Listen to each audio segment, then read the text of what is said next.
who's going to be the face of college football moving forward? It's been Nick Saban for as long as many of you can remember, but who's going to be moving forward?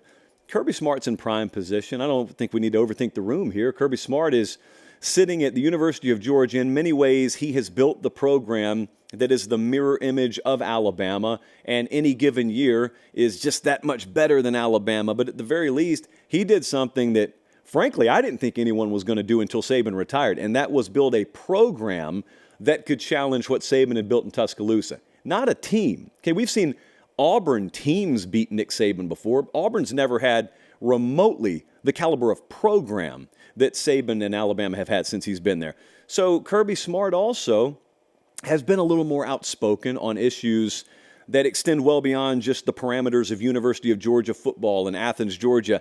And I think much like a Nick Saban, much like Chip Kelly, like we were talking about when he spoke up a few weeks ago, when Smart has spoken, it's never sounded like it's off the cuff. It's informed. It's broad. It offers a different perspective.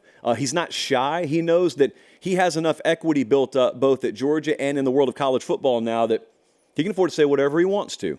And it's a good thing most of the time when he does. I go back 2 years ago when they won their first title over Alabama, ironically enough, and I've mentioned this probably a dozen times since then. The next morning, when he gets that head coaching one-on-one interview on national TV, you can choose to do with that time whatever you want to. You can talk about your family. You can make it a little mini recruiting pitch.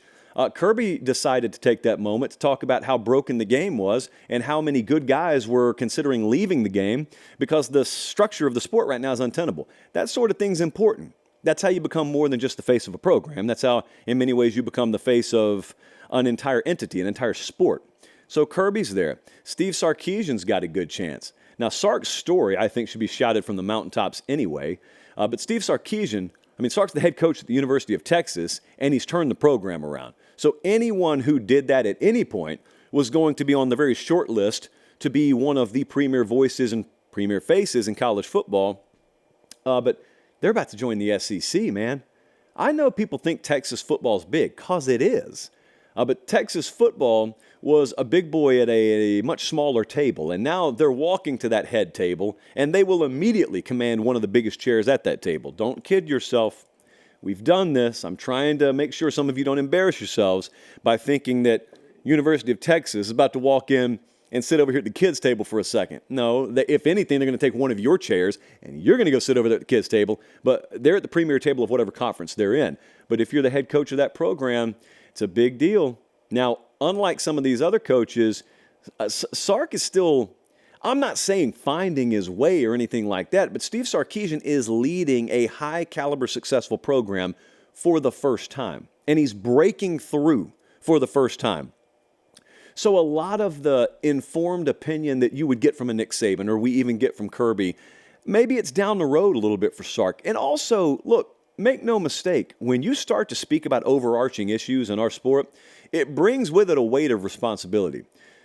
Because it's perfectly reasonable and acceptable for you just to worry about your program and not worry about the rest of the sport. Now, to me, that's a little bit short-sighted. And when you get these premier jobs, to me, there is a small part of you that should feel obligated to give back. Because, the sport has given to you immensely. You've worked, you've earned it, but the sport has given to you immensely. If you're head coach at Georgia, Alabama, Texas, Ohio State, Michigan, you should be outspoken. Harbaugh's done that recently. Harbaugh's been outspoken about stuff.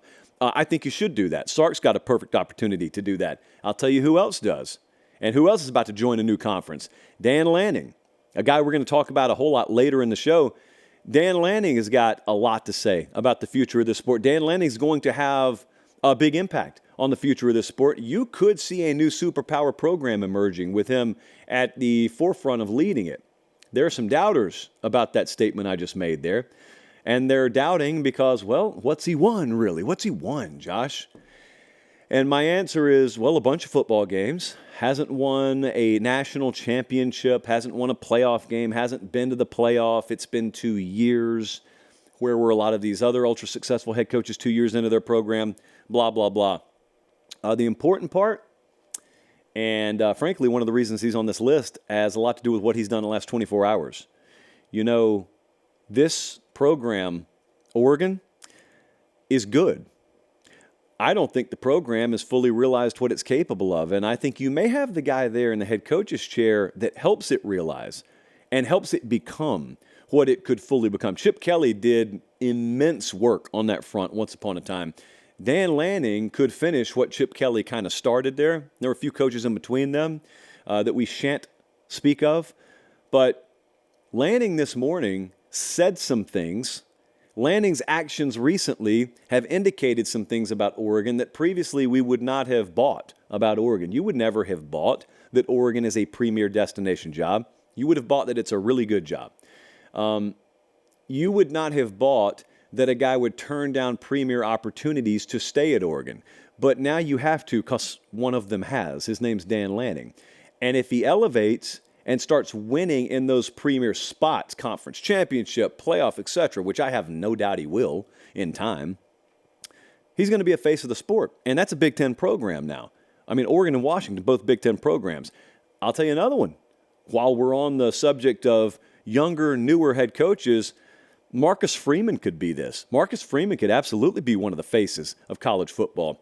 Remember, when Notre Dame had Brian Kelly, it was a really good program. Really, really good. And there were a lot of folks out there who wanted to call him and it overrated, and I always had fun with that because my question always in retort to that accusation is, what are they rated? And inevitably, it would lead to me having to point out, oh, so you're telling me they lose to the teams that are ranked ahead of them, they beat the teams that are ranked behind them, which means they're perfectly rated, right? Ah! They just yell at you.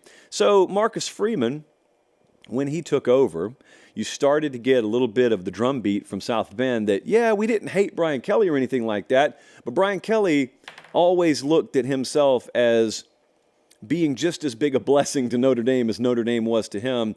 And Lou Holtz, who always has something to say about other coaches. Lou Holtz also was on record as saying, there's a little something different you need to have about yourself and your perspective to be the head coach at Notre Dame. And Brian Kelly never really had that. He was a good enough coach where his merit stood on its own, but never really embraced what it was to be the head coach at Notre Dame. Well, Marcus Freeman did. Marcus Freeman had options, and he chose Notre Dame. And it meant a lot to those people, and it still does. And Marcus Freeman is about as good a showman as we have in the sport, which means nothing when it comes to X's and O's, when it comes to implementing a plan, building an organization. But I think he can do all those things too. I think above and beyond that, and more as he gets into his career, the opportunities are going to be there because of how premier that brand is and how charismatic he is to be one of the faces of college football. And the last one I put on the list that got a lot of pushback within the office today, normally that just means Jesse, I put Dabo Swinney on the list. Do you disagree? I think many of you probably do. Here's what I'm thinking. This is not a guarantee. It's not me saying, hey, 6 for 6 here. Like these are going to be the faces of college football. I'm talking about guys who have the opportunity to. So Dabo's been to the mountaintop a couple of times already. He became one of the faces of college football. I'm not saying that they erased him off the Rushmore or anything like that, but Clemson as a program is taking a couple of steps back. I think Dabo's appeal, therefore, has taken a couple of steps back. People have doubts as to whether he's totally with all of the talent acquisition mechanisms that are afforded to you in today's game. Count me among them. I have doubts about that. This is not one of those people are saying moments. I'm the people. I think that. But I also have immense respect for him. But at the same time, let's just say Dabo hoists a couple of those national championship trophies in one era of college football.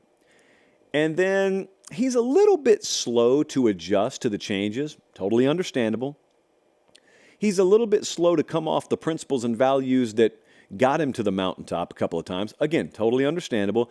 But then let's say, and this is futuristic, okay? Let's say Dabo decides this year, next year, 2 years down the road, he's reinventing his program. So in other words, 10 years down the road, you look back and history shows you what Dabo 1.0 was, then Dabo 2.0, which we haven't seen yet. There is a world where that happens. There is a world where also Dabo's the head coach at Clemson during a time of great transition within his conference. The program, Florida State, could say the same thing about Norvell. Whether he is the head coach at FSU tomorrow or not, who knows? But you could say the same thing about a number of those programs. Cristobal at Miami, you could say the same thing about him. But Dabo's already done it a couple of times at the highest level. if he reemerges and does it again, but doing it in a more modernized fashion, if he embraces some of the things he resisted, Dabo's not short for commentary. Even when he tries to shy away from it, he still ends up leaning into it. That's the very definition. That's the formula for being one of the faces of college football. So no, I'm not telling you we're about to have another Nick Saban. None of those guys are filling those shoes anytime soon. What I am saying is there's a massive vacuum that is left when a giant like Nick Saban walks out the door, and people are going to be looking up, down, left, and right for someone to fill it, maybe a few someones to fill it. Those guys have opportunity. And hey, if you're not sold on it already, there's a lot of money to be made. There's a lot of money on the periphery to be made when you are the face of something as big as college football.